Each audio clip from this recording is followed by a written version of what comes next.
السلام عليكم خياتي، ان شاء الله تكونوا كامل بخير وعلى خير وتكونوا مهنيين. اليوم ندير معكم واحد البريوش باللبن. الصراحه يجي خفيف خفيف بالبزاف. نبداو بسم الله على بركه الله. كمقادير عندي هنا كاس تاع اللبن ناقص صبع،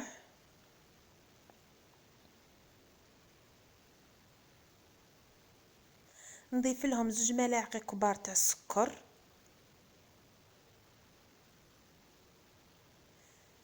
ملعقه كبيره تاع خميره الخبز، خميره الفوريه،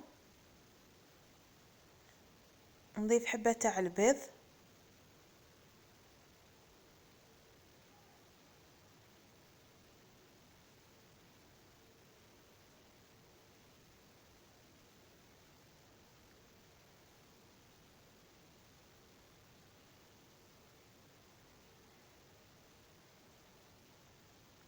نضيف ملعقه كبيره تاع المعجون تاع المشماش،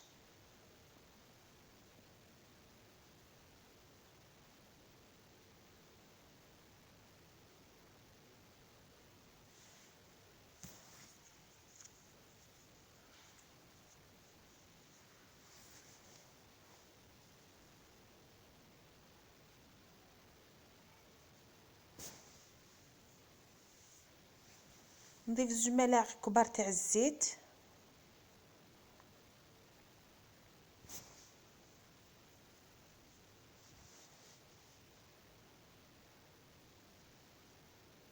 ودوك نبقى نضيف الفارينه. هنا الفارينه رفدت لي حوالي 12 ملعقه تاع الفارينه، يعني الملعقه تكون معمره لاباس بها، ويلزم هنا تغربلوها باش البريوش ديالكم يجو خفيف.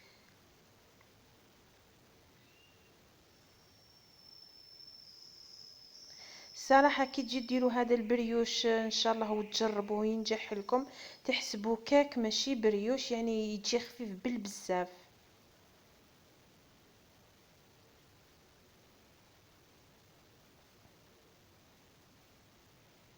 نضيف رشه تاع الملح،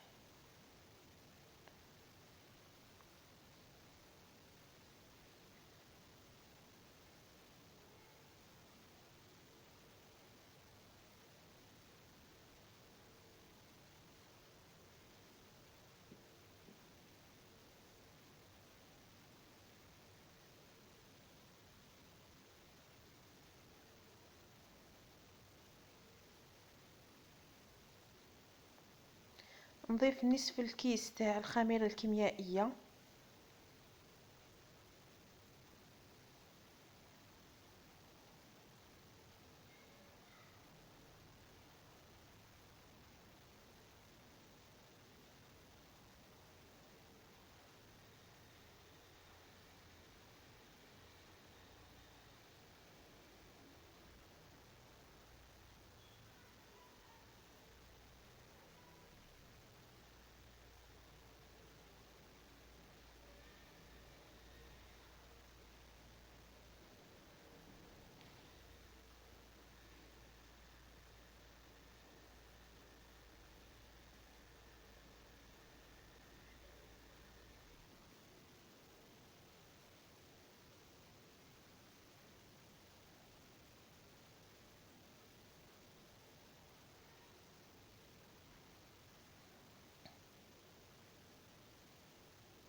هذا هو القوام تاع البريوش ديالنا. دوك نغطيه ونخليه يريح 10 دقائق، ومن الجهه واحده اخرى عندي هذا المول دهنته بشويه تاع الزبده ورشه تاع الفارينه. هنا بعد ما ريح هذاك العجين 10 دقائق نجوز هنا نفرغه في هذا المول.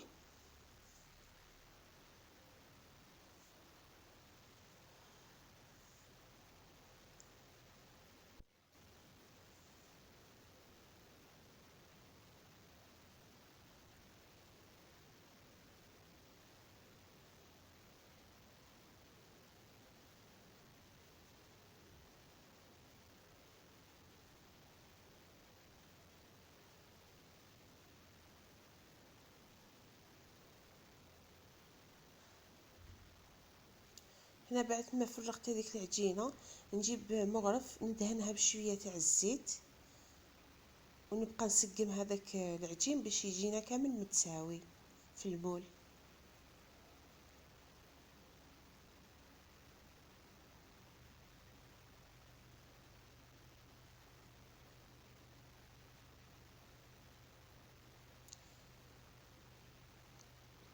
عندي هنا هادو حبيبات تاع الشوكولا، تقدروا تستكرفجوا حتى الشوكولا العاديه.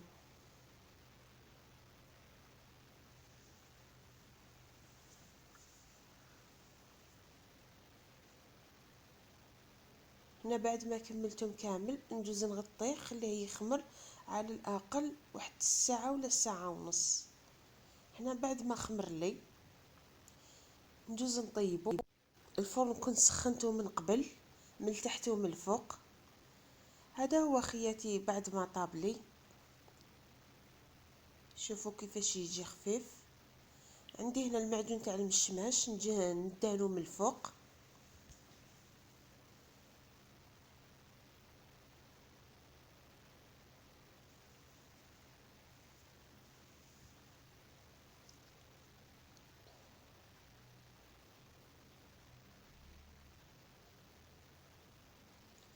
نزيد نديرلو رشه تاع سكر ناعم، سكر كلاصي.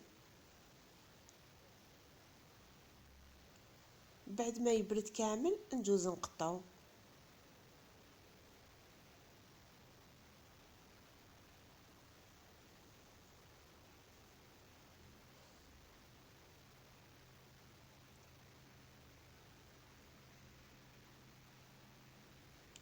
هذا هو الشكل النهائي ديالو.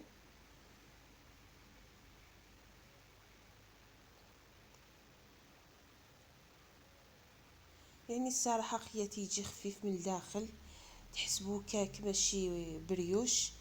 نتمنى لا فيديو تاع نهار تاع اليوم يعجبكم، واذا عجبكم لا فيديو ما تنسونيش خياتي بجام في فيديو قادم ان شاء الله.